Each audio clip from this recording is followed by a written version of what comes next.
¿Qué necesitas para jubilar? ¿A qué beneficios sociales puedes acceder? ¿Cómo avanzan los proyectos de reforma previsional? Esta y todas tus dudas en torno a la seguridad social las resolvemos en Simple, la pizarra de Pizarro, con Eugenio Figueroa y Pedro Pizarro. Una presentación de AFP Plan Vital, socios de por vida. ¿Qué tal? ¿Cómo están? Sean todos bienvenidos una vez más a otro episodio de En Simple, la pizarra de Pizarro en Agricultura 92.1, como siempre todos los días domingo hasta ahora, con estreno el día lunes, 21 horas, en nuestro canal de YouTube Agricultura TV, por supuesto. Hoy con el dueño de la pizarra, Pedro Pizarro, y con un gran invitado, el gran es textual. Pedro Pizarro, ¿cómo estás tú?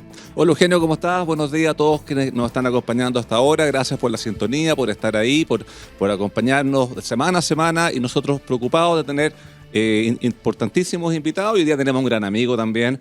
Tenemos una persona que nos va a poder contar mucho respecto de una idea que ha estado circulando en el nuevo proyecto constitucional al nivel de los bordes, para poder entenderlo bien, más o menos simple. Gran amigo de la casa, don Diego Chalper, diputado, secretario general de Renovación Nacional, ex alumno del Colegio Alemán, igual que yo, así que tenemos varios puntos en común. ¿Cómo estás, Diego? Gracias. Oye, muchas gracias por la invitación, Eugenio, Pedro, la verdad que feliz, así que lo que quieran, a su disposición. Perdón, tan alto como Nicolás Yarri, que fue protagonista del deporte esta semana, sí, más allá de la derrota pena. el día lunes con Qué Ruth. ¿Cuánto mides? Mira, esa es una cuestión que mi equipo me ha recomendado no decir, porque en algún minuto quieren hacer un concurso. Ok. Sí, aquí tú sabes que a los creativos se les ocurren esas cosas, así que... Va a ser un concurso por redes sociales. Vamos a hacer un concurso por redes sociales. Pero Diego hace deporte, al menos por redes sociales aparece como... ¿Hago como que hago? Aparece con una polera que no sé si aparece transpirada antes de salir de la casa o después, pero No, aparece ahí de vuelta. la mojo antes de salir. Ya, muy bien. Estamos dedicados al trote ahora, matutino. Al running. Claro. Muy bien. Así estoy listo para arrancar si hay que arrancar. No, hoy día no creo. Pero arranquemos, Pizarro, porque la razón por la cual hemos traído a Diego tiene un poco que ver con también lo que ha ocurrido esta semana, con la conformación ya del grupo de redactores de la Constitución que fueron elegidos en la última elección del 7 de mayo. Hay muchos temas que están dando vueltas. Tratemos de explicarlo en simple y a ver si podemos ir avanzando en algunos temas. Sí, pero me voy a dar un gustito previo, antes de, porque hemos tenido diputados, senadores invitados, pero primera vez que tenemos un secretario general de un partido. Y no todo el mundo que nos está escuchando sabe qué es un secretario general, qué hace un secretario general. ¿Qué hace un secretario general de un partido? ¿Qué hace un secretario general? Mira, básicamente es como el gerente general de una empresa de 40.000 militantes. Una empresa grande. Eso es lo que tiene Renovación Nacional. Renovación Nacional tiene sede en todas las regiones del país, echar a andar esa sede, la secretaria, desde pagar las cuentas, toda esa parte administrativa es muchísima pega. Y lo otro, obviamente, bueno, los estamentos, la relación con los parlamentarios, la relación con los demás partidos, echar a andar la sede de Antonio Vara, o sea, es una pega, por lo menos a mí ha sido por lejos de las pegas más desafiantes que he tenido y al mismo tiempo las pegas de más despliegue territorial. Nosotros hemos tenido que, o sea, yo la verdad, Pedro, antes de ser secretario general no me había tocado recorrer todo el país como lo he tenido que recorrer como secretario general, así que ha sido una experiencia bien intensa, mucho más de lo que yo pensaba. O sea, no es para no aburrirse. Es para no aburrirse, para entretenerse de temprano, acostarse tarde. Y obviamente el desafío de estar al servicio de 40.000 militantes, chuta, no deja de ser. Bueno. Sí, pero esa es una inquietud que teníamos que dejársela aclarar a nuestros amigos que nos están acompañando hasta ahora. Pero mira, vayamos a materia. Viene dentro de los bordes, dentro de las ideas que han surgido, que es este tema del Estado Social de Derecho. Que se ha criticado, que se ha hablado, pero yo creo que hay poca gente que lo entiende bien y yo sé que por tus estudios, sobre todo en Alemania, los puedes explicar de buena manera. ¿Pudieras explicar qué es esto del Estado Social de Derecho en un minuto o en un poco más de eso para que lo entienda cualquier persona? Permítame agregarle otro detalle. Hubo gente que tú pusiste eso, mencionaste eso, hay gente que salió a criticarte, a contradecirte y a hacer una serie de cosas. Entonces quizás es un buen momento para aclararlo. Mira, permítame una pequeña introducción muy corta. A ver. La derecha ha tenido triunfos electorales, pero si queremos ser mayoría cultural, tenemos que hablarle a esa inmensa cantidad de chilenos que viven dramas sociales cotidianos.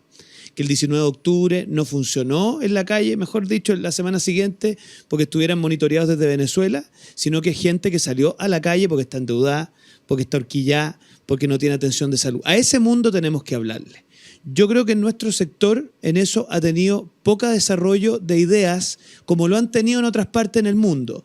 En el mundo tú tienes aquellos que creen que esto se da espontáneamente, es una lógica así como de que tú te rascáis por las propias uñas y en algún minuto resolví el problema, y eso en Chile lo único que hace es dejar un mundo tentado y listo para ser cautivado por la izquierda más radical, y tienes otros que creen que el Estado tiene que resolver esto a todo evento. Entonces ahí aparece un concepto, en la posguerra de Alemania, Pedro, y perdone que la tenga un poquito de historia, donde los pensadores liberales, lo que pasa es que son hordos liberales de la posguerra, dicen, mire, si no le damos respuesta a esa gente que decimos que es libre, pero que si se enferma no tiene atención de salud, que si envejece no tiene una pensión digna, que si sufre un accidente laboral no tiene protección laboral, si no le damos una respuesta es muy probable, decían los alemanes, que terminen tentados por el comunismo. Acuérdense que estamos en Guerra Fría. Y aparece este concepto del Estado social, que no es más que una aplicación activa del principio de subsidiariedad, es decir, un Estado que no reemplaza a las personas, que no provee servicios solo a través del Estado, sino que dice, mire, nosotros tenemos que generarle las condiciones mínimas de dignidad a todas las personas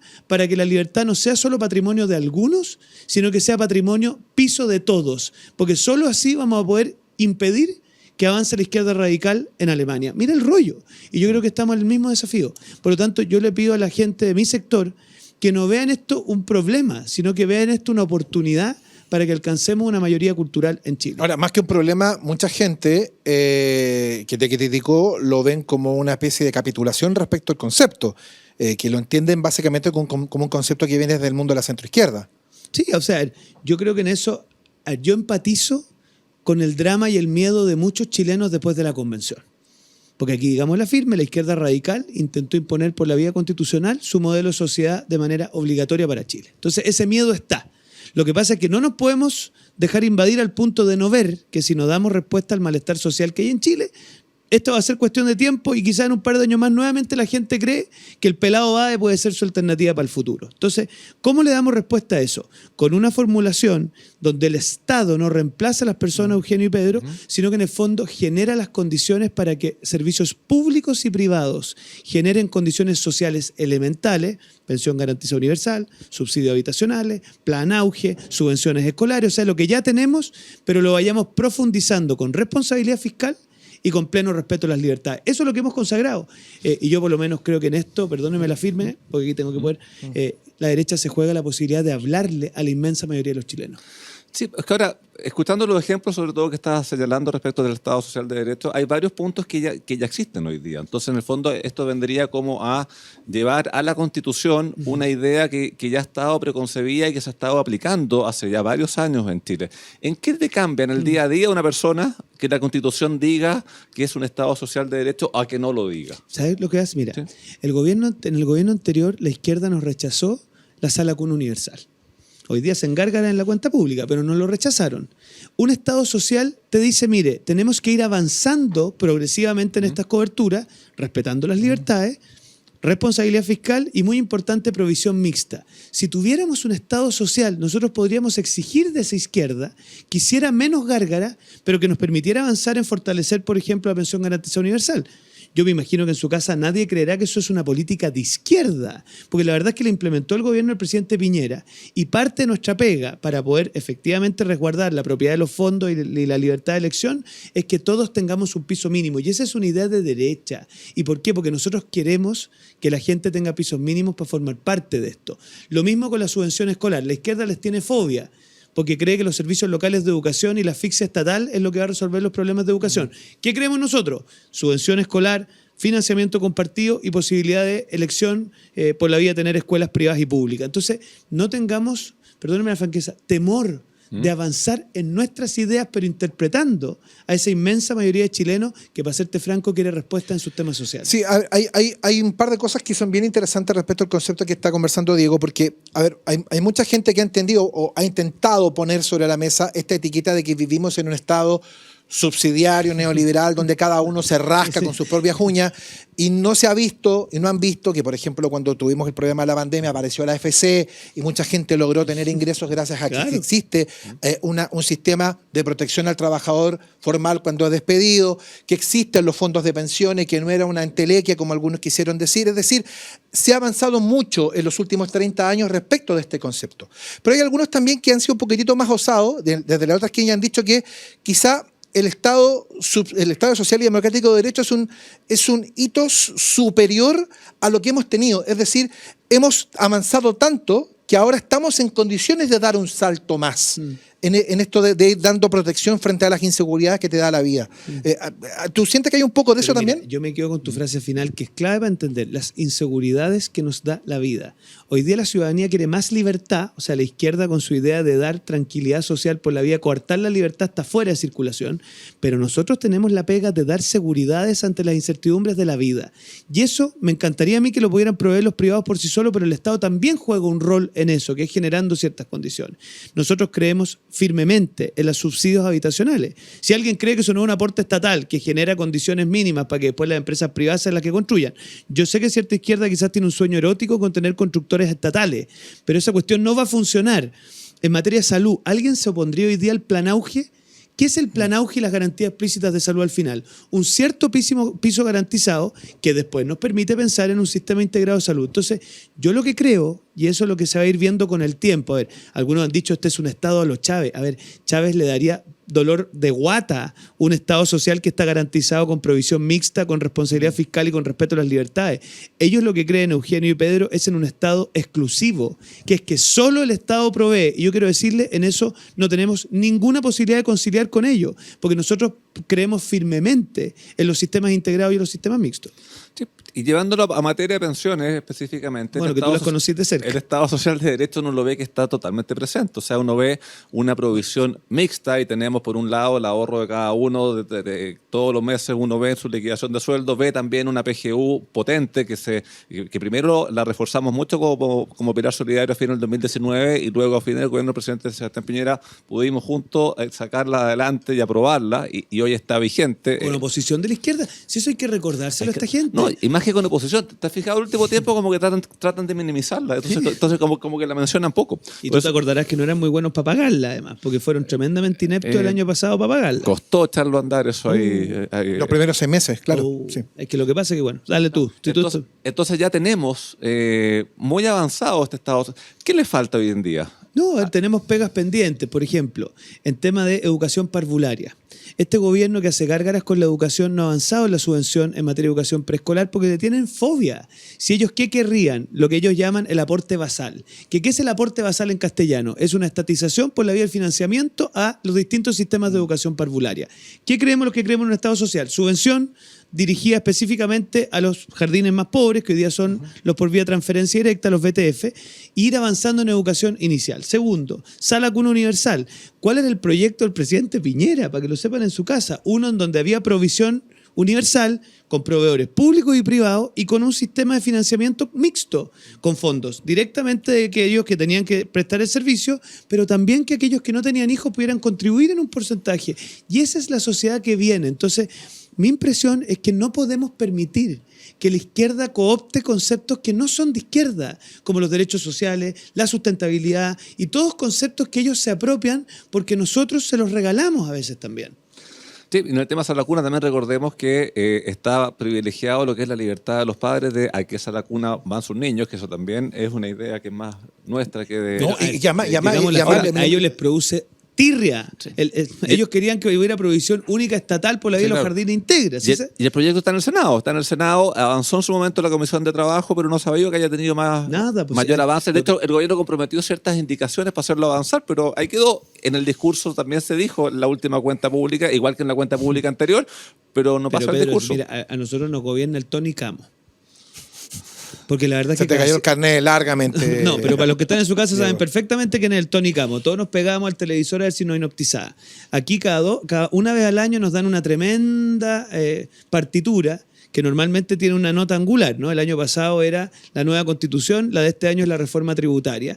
Y desde ahí creen resolver todos los problemas, pero no han avanzado en educación inicial. ¿Para qué decirte en materia de listas de espera? Yo no sé si los chilenos saben, pero en cáncer cervicuterino, en cáncer mamario y en cáncer de colon rectal estamos peor que nunca. La política de vacunación que tuvieron respecto al COVID, pero una cosa espantosa. Entonces, yo creo que nosotros tenemos que exigirnos. Entonces, un Estado social que es al final uno que no suplanta a las personas, pero que sí genera las condiciones, Eugenio y Pedro, para que tengamos mínimos de dignidad, para que todos podamos ser realmente libres. Esa es la pega y yo creo que más temprano que tarde, acuérdate de mí, se van a ver las virtudes de esto. Porque en nuestro sector, te acordarás, cuando implementamos la pensión garantizada universal, también había algunos que decían, pero ¿cómo? Si esto va a debilitar el sistema mixto y la provisión privada. Y nosotros decíamos, pero si es exactamente al revés. Lo que tiene hostigado a la provisión mixta es que si no damos respuestas de dignidad para todos, más temprano que tarde la izquierda empieza a ser creíble en su cantinela estatista, pues. Esa es la pega. Sí. ¿Y por qué crees tú que sectores un poco más de extrema en el sector han criticado el concepto y han dicho que esta es una idea más de izquierda?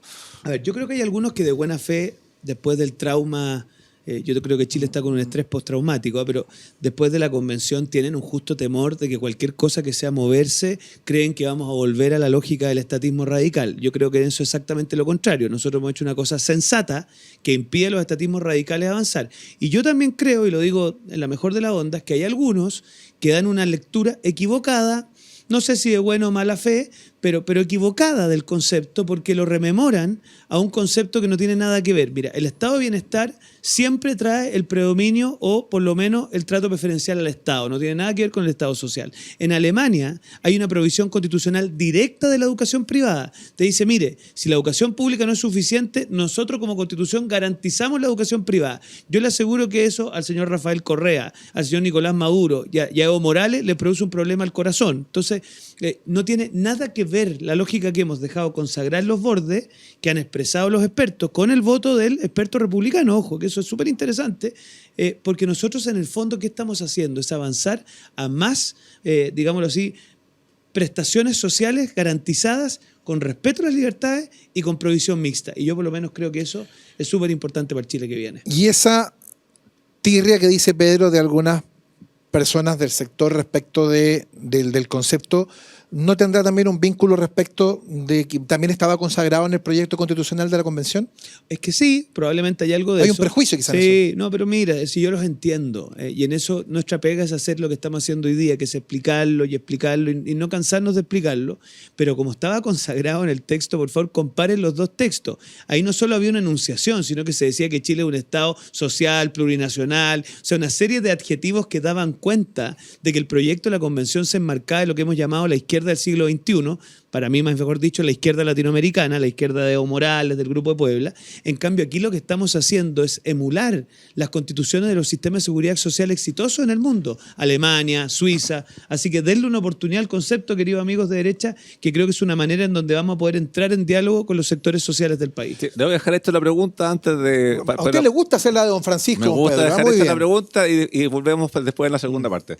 Hemos dicho de que tenemos que avanzar en mínimos en varios temas, pero con una responsabilidad fiscal importante. En cuáles estamos más avanzados y en cuáles estamos más atrás y tenemos que apretar más para llegar a nivelar en esos puntos. Pero después La respuesta en un par de minutos. Sí, en un par de minutos, aquí en Siempre la Pizarra en Agricultura. Te quiero contar que la confianza se construye con hechos. En Plan Vital se preocupan de brindar el mejor servicio a sus afiliados, ofreciendo múltiples canales de atención que resuelven de forma clara y rápida diversas consultas. Cámbiate hoy mismo Plan Vital, socios de por vida, y suma a tu equipo a los más de 2,7 millones de trabajadores que ya son parte de la mutualidad líder del país, Asociación Chilena de Seguridad. Nadie cuida mejor a los trabajadores de Chile y sus familias. Conoce más en el www.h.cl. Y como siempre, te invitamos a suscribirte a nuestro canal de YouTube Agricultura TV, donde podrás encontrar programas exclusivos. Ya lo sabes, pincha la campanita, déjanos tus comentarios e interactúa junto a nosotros. Pausa y ya volvemos. Si hay algo que necesitas, es confianza. Confianza para dar ese gran salto o para alcanzar cada una de tus metas. Y confianza para apoyarte en un socio de por vida. Por eso en AFP Plan Vital queremos acompañarte y ayudarte a construir una mejor pensión para tu futuro. Porque contamos con el respaldo de Generali, la principal aseguradora de Europa. Cuenta 2 con la menor comisión del mercado. Y somos la única AFP que no le cobra nada a sus pensionados. Cámbiate ahora a AFP Plan Vital. AFP Plan Vital. Socios de por vida. Estamos ya de vuelta, como siempre, como todos los días domingo, a esta hora aquí en Agricultura 92.1. No se les olvide, mañana tenemos el estreno, 21 horas, en nuestro canal de YouTube, Agricultura TV, donde podrá ver íntegramente de azul, salvo por esa camisa blanca, a don Pedro Pizarro. Tiene una pequeña manchita ahí, o idea mía. don Pedro? Capaz me van a enredar en la casa después, porque las Sí. cosas que uno no se preocupa, pero que Sí. no es necesario destacarla, por don Eugenio. Bueno, estamos compartiendo esta mañana con el diputado Diego Chalper, secretario general de Renovación Nacional. También hemos estado hablando respecto de este proceso que comenzó esta semana, el proceso constitucional ya en su fase final, y Pedro había dejado una consulta que quedó ahí. Repítala para quien se está integrando recién a la radio. Sí, pues estuvimos durante la primera parte desarrollando y nos quedó súper claro este tema del Estado Social de Derechos, qué implica, qué significa, qué son estos pisos mínimos en diversos temas. Entonces yo le preguntaba a Diego que como este Estado Social de Derechos hay que hacerlo con la responsabilidad fiscal, es decir, teniendo la plata, porque si no es pan para hoy, hambre para mañana, ¿en cuáles temáticas hemos avanzado más como país y en cuáles estamos más atrasados y habría que hincar más el diente con esta responsabilidad fiscal para poder ir avanzando? Mira, si tú me preguntas a mí en educación, yo veo con preocupación el poco avance que tenemos en materia de educación parvularia, educación inicial. Hay una mezcla de falta de provisión de sala cuna universal, que es un proyecto que no han querido hacer avanzar. Tenemos una red de educación inicial compuesta por 3 proveedores distintos, cada uno con sus condiciones, con déficit de infraestructura. O sea, ahí tenemos un problema.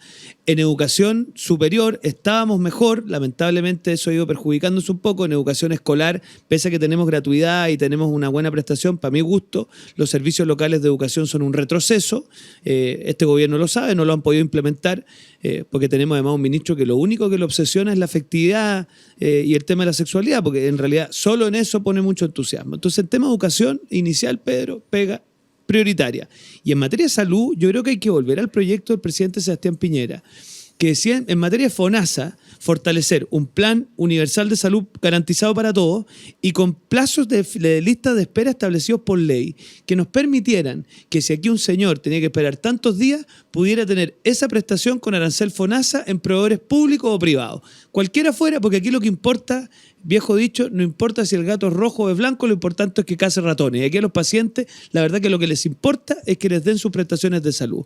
Yo creo que en materia de pensiones estamos avanzando. La pensión garantizada universal a mí me parece un avance súper significativo.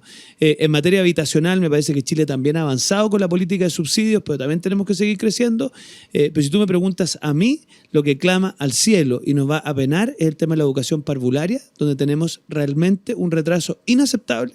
Y en materia de salud, me parece que tenemos que avanzar en el proyecto de ley de reforma FONASA que se presentó en el gobierno anterior. De acuerdo, y todos esos temas, si los queremos hacer con responsabilidad fiscal, requieren recursos. Y uno recuerda el extenso discurso que nos dio el presidente Boric. Cada vez que se hacía algún anuncio lo dejaba condicionado a la reforma tributaria. Vamos a tener reforma tributaria porque la respuesta uno dice, todo esto requiere plata. Entonces, ¿de dónde sale esa plata? Sí, pero ahí lo que hemos hablado con el gobierno. De partida, tengamos claro una cosa en la casa. Acá siempre se pretende aumentar la tajada que se corta, pero no aumentar el porte de la torta. Y aquí el gran desafío del país, que por cuarto mes está decreciendo, es cómo volvemos a retomar la senda de crecimiento. El aporte que hizo en términos de impuestos este año Soquimich por la vía de la explotación del litio, que para ellos es una cosa extraordinaria, tiene que ver con que la actividad económica, a medida que avanza, genera más ingresos. Y este gobierno hasta acá, Pedro, no ha presentado una propuesta en materia de productividad, de inversión, de desarrollo de las pymes. Entonces no se nos olvide eso y digámoslo siempre, porque siempre la izquierda quiere subir las tasas. Si es una obsesión con las tasas, pero aquí no sacas nada con aumentar la tasa si la base imponible, en fondo, sobre la cual tú calculas la tasa, no crece. Segundo, hay varios programas sociales y el gobierno lo sabe que son deficitarios. Eso hay que cortarlo y atreverse a terminar con burocracia estatal que implica enormes gastos para el Estado. Elusión y evasión cuando quieran, obviamente sin una especie como de Gestapo en el Servicio de Impuesto Interno, pero cuando quieran, elusión y evasión, y ahí ya tienes un punto y tanto del PIB. Royalty finalmente se aprobó, yo quiero confesarles que yo lo voté en contra, porque soy partidario de no seguir subiendo impuestos, pero ahí ya tienes un porcentaje más. Entonces, yo creo que el gobierno, y además si diera invariabilidad tributaria, Pedro, a los proyectos de inversión, tendríamos más proyectos de inversión. Entonces, resumiendo, si el ministro Marcel trae una cosa compleja, bien hecha, bien construida, podríamos abrirnos a conversar. Si insiste en el proyecto que presentó en la Cámara de Diputados, yo quiero ser súper claro, no van a estar los votos nuestros para eso. Y el ministro lo sabe, se lo hemos dicho. Lo que pasa es que el ministro tiene una tarea, que si está dispuesto a sobreponerse a, no voy a usar la expresión que usó la señora Piergentili, ¿no? pero a ese sector del gobierno. De acuerdo, y eso es algo que uno ha visto de que si no cambian la reforma tributaria es difícil de que pueda avanzar y que puedan llegar.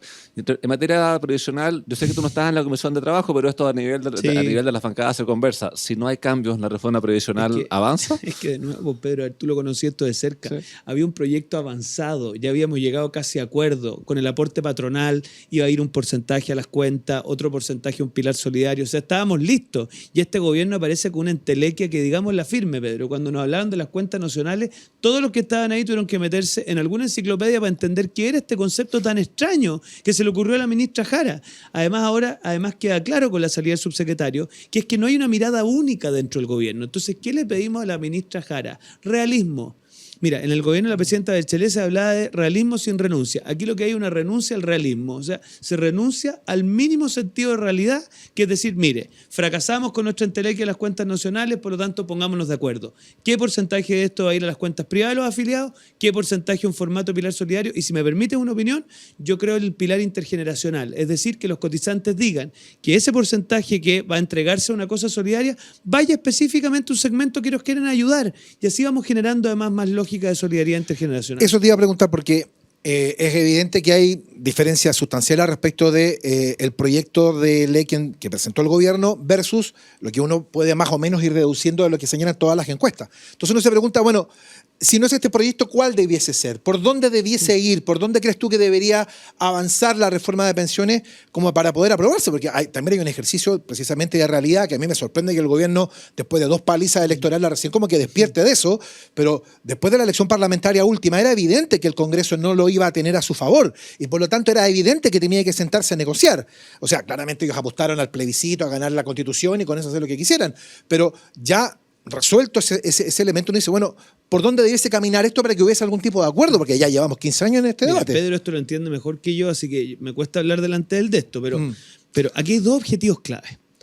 Los cotizantes quieren tener la propiedad de sus fondos para que cuando envejezcan puedan disponer de ello. Por lo tanto, cualquier proyecto que no respete la propiedad de los fondos es un proyecto que no tiene sentido de realidad. ¿Y este proyecto no lo tiene, a tu juicio? No lo tiene de momento de que el aporte se hace una cuenta nacional que en algún minuto se activa, pero a partir de inversiones que hace un ente estatal. Es una cosa tremendamente enredada donde la gente en el fondo no tiene tangibilidad de su plata. Y lo segundo, hay que reconocer que hay ciertos segmentos de la población, por distintas razones, que tienen lagunas previsionales que requieren de un pilar solidario. O sea, requieren de una contribución para que sus pensiones sean dignas, y lo que creemos que la sociedad no se compone de pura gente autónoma que se rasca con sus propias uñas, sino que el bienestar social nos tiene que interesar, tiene que haber un porcentaje de eso. Por lo tanto, la discusión es cuánto del 6% de aporte patronal va a ir a las cuentas de los afiliados, que yo creo que tiene que ser predominante. O sea, la gente quiere y merece que el esfuerzo de su trabajo quede en su cuenta de ahorro, y qué porcentaje efectivamente va a ir a una lógica más intergeneracional. Porque, a ver, con todo este desastre que han hecho, la gente está cada vez más desconfiada de la administración del Estado. Entonces, quiero una lógica más donde yo diga, mire, sáqueme un 1%, pero yo quiero ir a financiar a mujeres dueñas de hogar que tienen lagunas previsionales de tales y cuales edades. ¿Y eso a tu juicio debe ser es una decisión de la ley o preguntar a la gente que cada persona defina? Sí, o sea, a mí me encantaría, mira, nosotros el otro día tuvimos una reunión bien interesante con gente, digamos, de otras latitudes, y nos decían favorecer primero el que la persona sepa dónde va a ir su aporte solidario. O sea, yo quiero beneficiar a este segmento de la población. Porque eso tú sientes un compromiso distinto a cuando va a un fondo estatal que tú no sabes muy bien. Y que el Estado defina para dónde va. Y a saber tú dónde termina, y después termináis pagando trenes, no sé qué. Ya. Y lo segundo que es súper importante es, aunque suene a contrasentido a algunos en la izquierda, es fomentar el ahorro voluntario. O sea, que la gente tenga como pilar esencial. Y dice, pero ¿cómo ahorro voluntario si la gente con suerte paga cotizaciones? No es así. Porque cuando tú lo haces razonablemente, de manera escalonada, y lo asocias además a ciertos beneficios tributarios, la gente lo empieza a entender y empieza a entender el valor de su pensión. Entonces, si aquí el gobierno quiere ponerse serio y dejarse inventar esta entelequia abstracta que probablemente estimulan a sus ideólogos pero que no resuelven el problema, entonces hagamos una reforma previsional realmente enfocada en mejorar las pensiones. Y para eso nosotros estamos dispuestos. Pero hasta aquí seguimos pegaditos con las cuentas nacionales. Sí, y otro de los puntos que las personas han dicho siempre es que quieren tener mayor libertad de elegir, y ahí, y uniéndolo con lo que estábamos hablando de este Estado Social de Derecho, la existencia de una AFP estatal es completamente compatible, en la medida que las reglas del juego sean las mismas, que las personas sean las que decidan, pero eso también te amplía la oferta, y sería totalmente compatible con este borde que viene ahí dentro de la Constitución. Hay personas que se han estado conectando al programa a medida que hemos ido conversando, y te quiero pedir ahí un desafío Si pudiéramos en un minuto explicar qué significa este tema del Estado Social de Derecho y una implicancia concreta que tendría en materia de pensiones para que se enganchen las personas que se están conectando ahora. Mire, el Estado social es un Estado que genera las condiciones para que todos puedan participar del bienestar social. Porque ¿qué es lo que queremos los que defendemos la libertad? Que todos alcancen niveles de libertad que les permitan elegir su propia vida. ¿Ah? Y una persona que recibe una pensión indigna, porque esa es la verdad, no es libre de escoger su bienestar en la recta final de su vida. Entonces, ¿qué queremos nosotros? Un Estado social que va haciendo avanzar un pilar solidario, como lo que hemos conversado aquí, y avanzar en una pensión garantizada universal cada vez mejor. Entonces, esa es nuestra tarea. Nosotros no queremos que sea un único proveedor estatal, que es lo que quiere la izquierda. Queremos provisión mixta, pero de la cual todos puedan participar. Eso es el Estado social que respeta libertades, que tiene garantía de responsabilidad fiscal y, en tercer lugar, que tiene prestación mixta, don Eugenio, autor de un famoso libro esta semana. Sí, ya vamos a contar de eso más ratito. Sí, pues clarísima ahí la respuesta de Diego. Ahora, ¿se puede avanzar en un Estado social de derecho si no tenemos garantizada cierto mínimo de seguridad como país, o pasa a ser una prioridad como previa a tener todos estos avances que todos queremos que ocurran, pero si uno no está tranquilo en la calle y en algunas regiones del país donde nos están viendo el tema más grave también, debería ser como lo más prioritario hoy día eso, ¿no? O sea, a ver, perdónenme la firme, no se puede tener calidad de vida si está en riesgo la vida. Y con la delincuencia está en riesgo la vida. Lamentablemente hoy día en Chile delitos violentos que antes tenían tasas muy por debajo de los normales en Latinoamérica, hoy día hemos ido alcanzando a países que antes mirábamos muy de lejos, en homicidio, en sicariato, en secuestro de personas. Y en la calidad también del delito y en la violencia al mismo. Total. Entonces, a ver, el problema que tenemos es un gobierno que tiene un trauma en materia de seguridad. Si esa es la verdad. Hay un alma del gobierno que cree que los carabineros, cuando se les dan atribuciones, van a hacer uso indiscriminado de las mismas. Esto a mí no me lo cuentan, lo dijo la diputada comunista delante mío, y le dije, ¿cómo se nota que usted no conoce el profesionalismo de Carabineros de Chile? Llevamos la ley Retamal aprobada hace bastantes semanas y ¿han encontrado usted algún uso indiscriminado? Entonces, ahí la izquierda tiene un trauma. Y el segundo trauma, que es un trauma cultural y ideológico, es que ellos de verdad creen que los delincuentes son víctimas de la sociedad al punto de creer que tienen que exonerarse de sus responsabilidades. Y ahí está detrás la reforma procesal penal con su lógica garantista, ahí está este trauma que tienen de aplicar, por ejemplo, una lógica de control de detención para hacerles un enrolamiento al que es inmigrante ilegal. O sea, ellos tienen esos traumas, pero a pesar de ellos hemos podido ir avanzando. A mí cuando escucho a la ministra Toá celebrar que hay militares en la frontera del norte, yo digo, mira, esta misma gente criticaba al gobierno anterior cuando poníamos un decatamento militar en la macrozona sur. Le llamaban el Comando Jungla. Yo me imagino que será algo así como el Comando Cactus. Pero la verdad de las cosas, es que este gobierno ha tenido que hacer propias cosas que antes votaba en contra, en buena hora, en favor de los chilenos. Bueno, con los retiros nos pasó lo mismo tantas veces. ¿Cuántas veces escuchamos al actual presidente y ministros hablando a favor y ahora en contra? Hasta bailes tenían ahí que estaban por la red. Pero te digo más, si los que votamos en contra, oye, lo pasamos muy mal. Y hoy día resulta que ellos estaban en un problema de equivocación que ahora se vinieron a dar cuenta. Sí. A ver, este tema vuelvo atrás, el tema de los bordes y que el Estado Social de Derecho esté uno de los bordes. Los bordes son inamovibles. Yo he escuchado a algunas personas que dicen que los quieren cambiar. ¿Cuántos votos hay? ¿Hay votos para cambiarlo o ya tenemos tranquilidad de que esos bordes se mantengan? Sí, los bordes, mira, yo creo que cuando dijimos que iban a haber bordes institucionales, vino el primer alivio, lo explica el señor Eugenio, cuando ganó el rechazo. Segundo alivio, cuando habían bordes, o sea, ya no íbamos a hablar del pluralismo jurídico, eliminación del Senado y todas esas cosas brillantes que se le ocurrieron. Tercer alivio, cuando pusimos los expertos. Había serias dudas de que el Congreso fuera capaz de nombrar 24 expertos de calidad. Esa es la verdad, había serias dudas. Y yo creo que el Congreso estuvo a la altura. Y si hay alguna duda, yo creo que el proyecto, uno puede tener algunos matices, Pedro y Eugenio, pero es un buen proyecto. Y ahora viene la fase final, que era un consejo acotado de 50 personas por criterio regional y no lo otro que tuvimos antes con las listas de independientes. Y yo confío que esto va a terminar bien. Entonces, súper claro, los bordes son inamovibles, al punto que pusimos, Pedro, un árbitro, que hasta aquí no ha sido necesario requerir a él, porque en la eventualidad de que alguien quiera vulnerar los bordes, hay que recurrir al árbitro, y yo espero que no sea necesario, y tengo la sensación de que no va a ser necesario. ¿Esta es la última chance que tenemos de tener un texto acordado, constitución, o si no nos quedamos con la actual? ¿O tú ves de que si es que esto no camina, vamos a ir a un tercero o cuarta vuelta para lograr un texto? El domingo pasado dijo que no. O sea, yo la hago cortita. Esta es la última chance que tenemos. O sea, y aquí hay un cierto sector de la izquierda que está llamando a ser perro muerto por la vía del resultado electoral que tuvimos hace un par de semanas.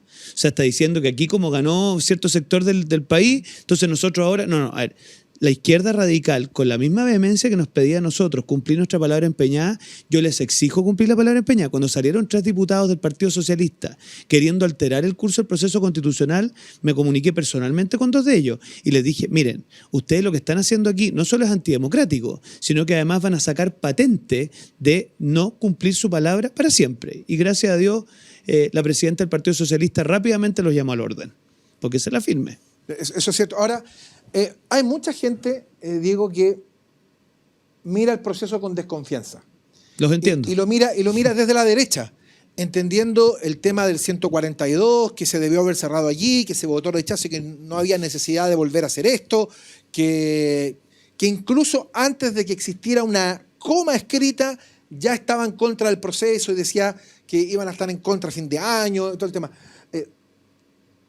¿Tú sientes que hay algo de razón en eso, que a lo mejor debió haberse abierto quizá la puerta para un plebiscito, para preguntar si la gente quería continuar con el proceso? Porque en el fondo eso es lo que reprochan. Los reproches que te caen a ti, que le caen a Macaya, que le caen a Chaguán. ¿Tú encuentras que nos caen reproches? Sí, uno y otro. Apuntan un poco a eso, que ustedes rápidamente partieron a decir, ya nosotros estamos aquí listos para seguir, siendo que existía un 140. ¿Qué se le puede decir a la gente que sigue pensando eso? Mire, yo lo primero que les diría es que los entiendo.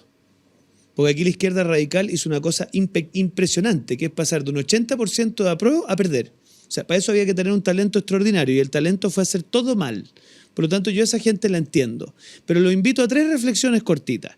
Nosotros, desde la derecha democrática chilena, dijimos, señores, vamos a comprometer que si que gana el rechazo, va a haber una buena y nueva constitución. Eso es lo que permitió que un sector de la centroizquierda estuviera disponible a sufrir el bullying que sufrieron. Conozco a varios de ellos, Cristian Barken, incluso el mismo expresidente Lagos, que si bien nunca se pronuncia por el rechazo, la verdad que el solo hecho de que lo dejara abierto ya era un tremendo avance desde el punto de vista de la posibilidad de triunfo del rechazo. Y por lo tanto me parece que cumplir nuestra palabra era cumplirle a ellos también, que me parece que arriesgaron muchísimo en lo personal. Segundo, no hay estudio de opinión, Eugenio. Y claro, hay algunos que dicen, ¿no?, donde 2 de cada 3 votantes del rechazo lo hicieran pensando en que se iba a hacer una buena y nueva constitución. Y el mejor ejemplo de eso es que Republicanos y Chile Vamos, nuestra campaña fue recházala por una mejor. Si hubiéramos tenido la tranquilidad de poder decir recházala para que quede la que está, créeme que eso hubiese sido nuestro eslogan. Pero fue recházala por una mejor porque nos dábamos cuenta que el sentir mayoritario del país rechazaba el texto de la convención, pero no se cerraba al cambio constitucional. Y lo tercero, la izquierda radical, lo mejor que le hubiera pasado después de esa derrota brutal era un plebiscito de entrada que nos hubiera fraccionado con la centroizquierda. O sea, esa centroizquierda que estuvo por el rechazo la habrías puesto en una situación muy incómoda, porque si hubieras votado, ¿quieres una buena y nueva constitución, sí o no?, hubiéramos vuelto a la lógica del plebiscito de entrada. Acuérdate cómo fue el resultado.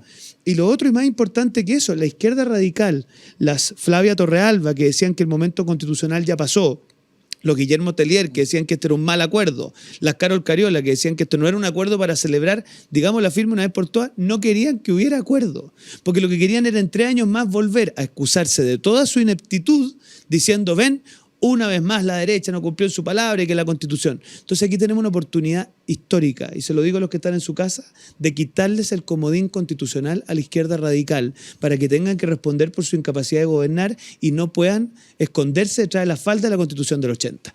Esa es la verdad. Bueno, vamos a marcar una pausa.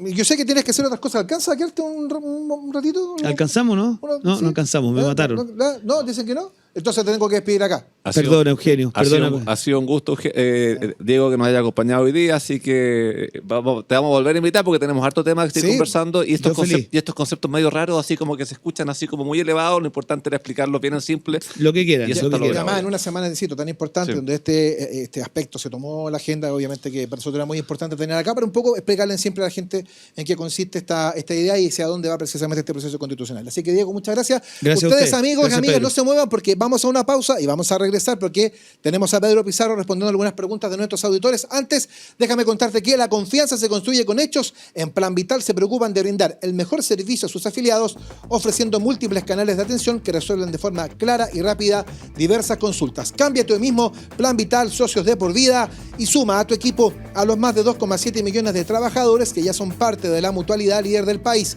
Asociación Chilena de Seguridad. Nadie cuida mejor a los trabajadores de Chile y sus familias. Conoce más en el www.h.cl. Y como siempre, te invitamos a suscribirte a nuestro canal de YouTube Agricultura TV, donde podrás encontrar programas exclusivos. Ya lo sabes, pincha la campanita, déjanos tus comentarios e interactúa junto a nosotros. Pausa y ya estamos de vuelta.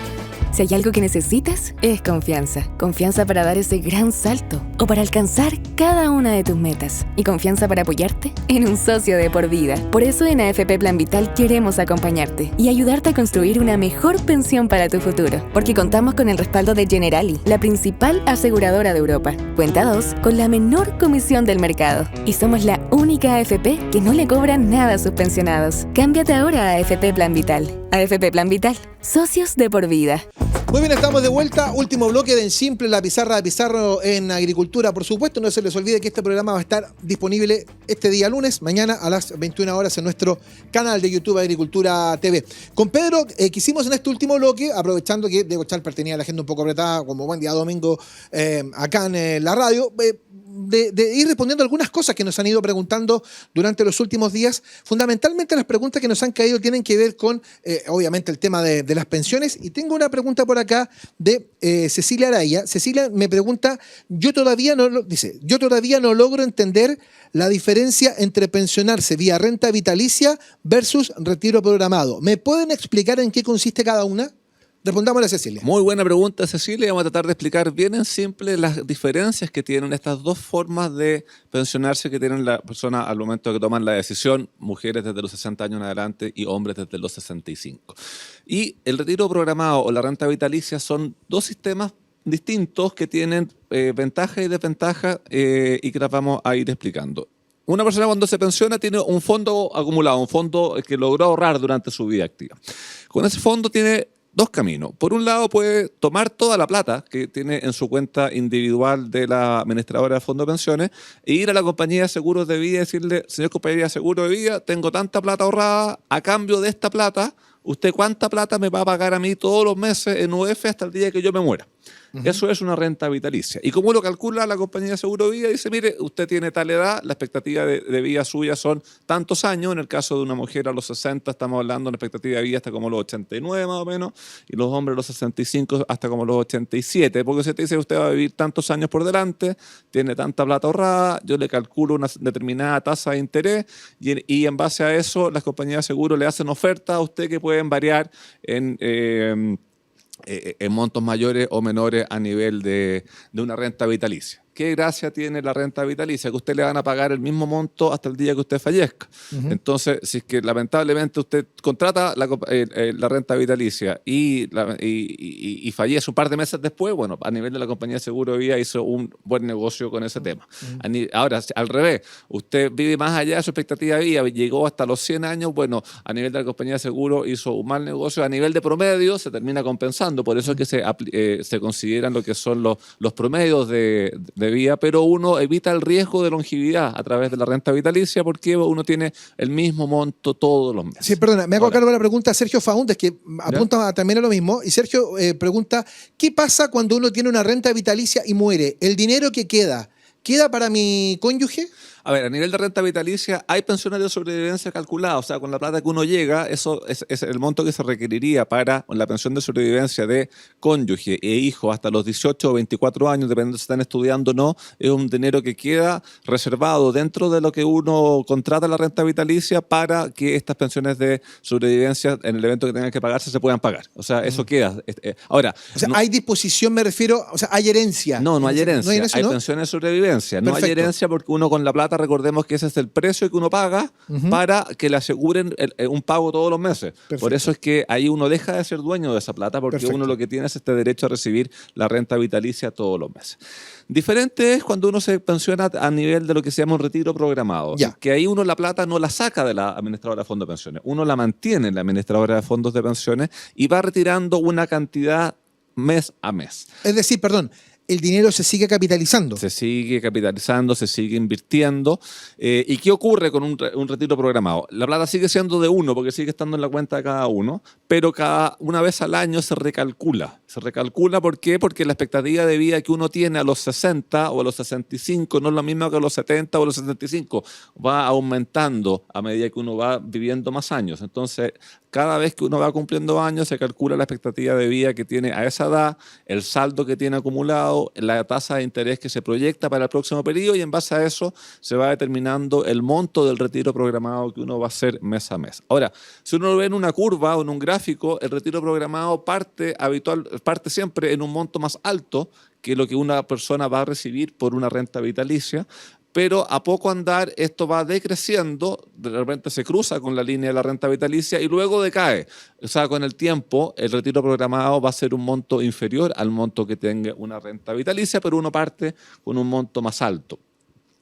Pero uno sigue siendo el dueño de los fondos, a diferencia de una renta vitalicia, porque uno va retirando de su propia plata. Entonces, con el retiro programado, uno tiene la contingencia que si uno vive más años, va a terminar con una pensión más baja que la que habría tenido con una renta vitalicia contratada al comienzo. Y eso hace de que uno, al momento de tomar la decisión de pensionarse, tiene que considerar varios factores. Aquí es complicado dar recomendaciones, porque si después la recomendación no fue exactamente como uno esperaba, pero sí considerar ojalá ver la longevidad de los padres para efectos de ver este tema. 2, la necesidad de recursos que uno tenga ahora o a futuro.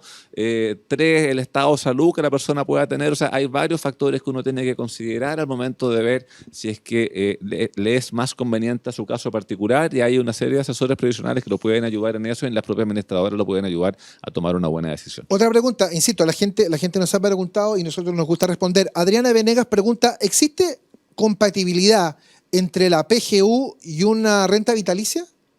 Sí, claro, la PGU es compatible con personas que están pensionadas vía renta vitalicia, personas que están pensionadas por retiro programado, personas que aún no están pensionadas y siguen trabajando, que es una de las grandes innovaciones que tiene la PGU respecto a lo que es el pilar solidario, respecto de personas que están pensionadas por el sistema antiguo. O sea, toda persona cumpliendo el requisito, y el requisito es no ser parte del 10% de mayores ingresos o 10% más rico del país, y sobre 65 años postula la PGU y la puede recibir. Ahí da lo mismo si está pensionado por un esquema o por otro, o si no lo está. Y eso lo quiero volver a recalcar porque lamentablemente ha sido poco recalcado durante este gobierno, que la PGU uno la puede solicitar y la puede recibir aún no estando pensionado y siguiendo trabajando, por consiguiente no requiere estar pensionado para pedirla. Un buen punto. La PGU, acá pregunta Oscar Hernández. Oscar dice... la PGU se me apaga el teléfono. La PGU se actualiza en virtud de el IPC. ¿Este reajuste es mensual o es anual? Muy buena pregunta la que nos hace Oscar, porque estamos con una temporada de inflación alta que se ha ido conteniendo en el último tiempo. Veamos cómo siguen los meses que vienen. La ley, cuando la aprobamos a fines del gobierno del presidente Sebastián Piñera, viene con un reajuste automático una vez al año. Es decir, una vez al año, en enero, febrero, no recuerdo exactamente el mes, se reajusta en base al IPC que haya tenido durante el año anterior, y eso hace que el monto de la PGU no vaya perdiendo poder adquisitivo en el tiempo. De hecho, nosotros cuando aprobamos la PGU estaban 194.000, hoy están 206.000 porque ya tuvo un reajuste, y va a seguir teniéndolo durante los años venideros. Por eso es que yo he dicho ya un par de veces que es muy probable que al término del gobierno del presidente Boric tengamos una PGU de 250.000, que ha sido prometida desde el comienzo del gobierno, pero vamos a llegar igual vía reajuste, pero eso no va a ser por obra de ningún gobierno, va a ser porque vamos por la reforma tributaria. Tampoco, eso va a ser solamente porque se tiene que reajustar año a año para que la pensión que usted recibe por la PGU mantenga el poder adquisitivo y no vaya teniendo la misma cantidad de pesos, pero pudiendo comprar menos cosas si es que no se reajustara. Y eso ya viene por ley, eso no hay nada más que hacer, sino que ir aplicando el reajuste, y eso tiene obligación el gobierno de turno de ir cumpliendo con esos reajustes para ir pagando una PGU reajustada. Perfecto. Sí, es una de las preguntas que nos hace la gente. Estamos respondiendo a varias de aquellas que han estado acá en el tintero y que no hemos podido ni hemos tenido la oportunidad de hacerlo. Diego Fernández, a propósito de la... Se me apaga el teléfono, increíble. Ya, Diego Fernández pregunta a propósito también de la pensión garantizada universal, si puede reiterar si está activo esto del 10% más rico. Me imagino que tiene... Sí, que, a ver, recordemos cuando se aprobó la pensión garantizada. O sea, es lo que me dice, me imagino que apunta un poquitito al test de afluencia, al test de que afluencia, está activo eso. y la focalización. Eso está activo. Cuando se aprobó la pensión garantizada universal, excluía solamente al 10% más rico de la población mayor de 65 años.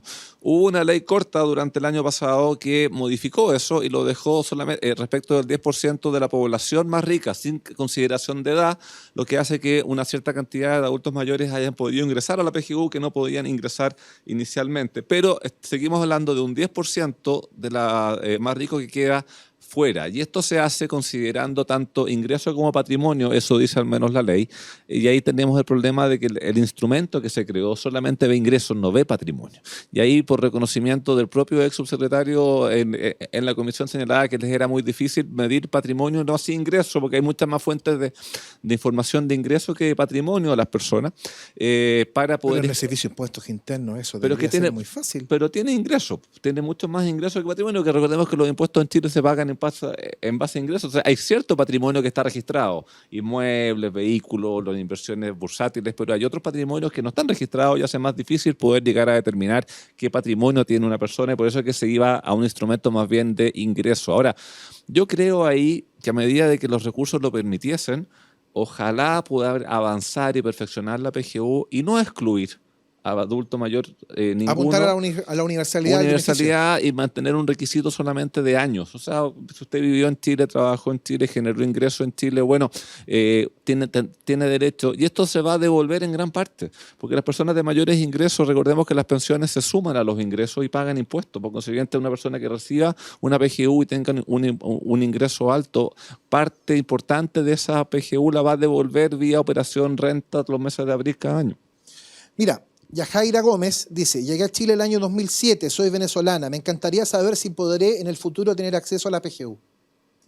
Bueno, para tener PGU hay un requisito de residencia, Johanna. Entonces ahí es importante que usted vea y calcule los años.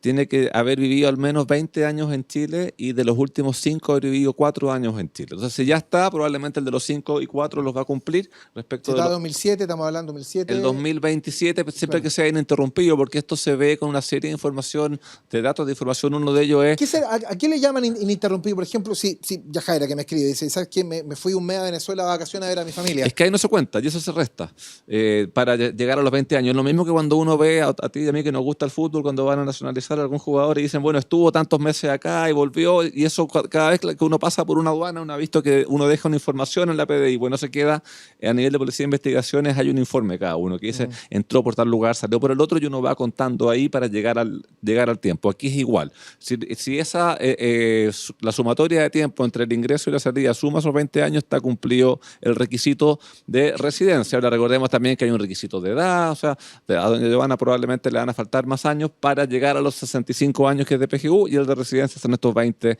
habiendo vivido en Chile. Es un detalle importante porque hay mucha gente, mucho migrante que lleva mucho tiempo en Chile y que está, digamos, formalizado y que están trabajando bien y que obviamente tienen esta legítima duda, esta legítima consulta respecto de qué va a pasar con el beneficio. Sí, y ahí es bueno hacer presente que en la gran mayoría de los países del mundo, cuando hablamos de estas pensiones no contributivas, es decir, pensiones que se pagan con impuestos generales, establecen un requisito de residencia mínima de cierta cantidad de años que la persona haya vivido en el país, y una medida también de protección para los, como se paga con impuestos, para que no ocurra que una persona llegue un poco antes al país para tener la pensión, entonces te piden una cierta cantidad de años habiendo vivido en Chile, y en el caso de Chile son 20 años.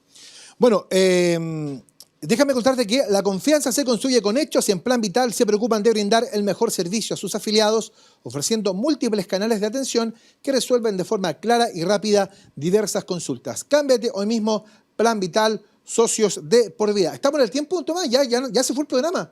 ¿En serio? Oiga, qué rápido, ¿eh? Ha sido realmente un programa que se ha ido con mucha velocidad. Por de pronto agradecerle también al diputado Diego Chalper, que estuvo con nosotros en los primeros 2 bloques, y a Pedro, que nos ha permitido aclarar algunas preguntas que estaban ahí dando vueltas hace mucho rato y que queríamos aclarar respecto del tema de la PGU, que es un tema que a la gente en particular le importa mucho. Sí, repetir el agradecimiento a Diego que nos haya acompañado. Sabemos que tienen los tiempos súper apretados, así que haberlo podido tener un rato acá en el programa es todo un privilegio para nosotros. Eugenio, fue un gusto. Un nuevamente. placer, un gusto. Esperemos verlo con el libro acá la próxima semana para sí, darle toda esta la semana difusión. saqué el libro El Gran Alivio, que es la historia del rechazo, así que la próxima semana espero tenerlo acá físicamente. Estamos esperando. Porque se me olvidó. Estamos esperando nuestro regalo. Eso. Que tengan una buena semana. Que les vaya muy bien. Gracias. En Agricultura fue En Simple, la pizarra de Pizarro, con Eugenio Figueroa y Pedro Pizarro. Una presentación de AFP Plan Vital, socios de por vida.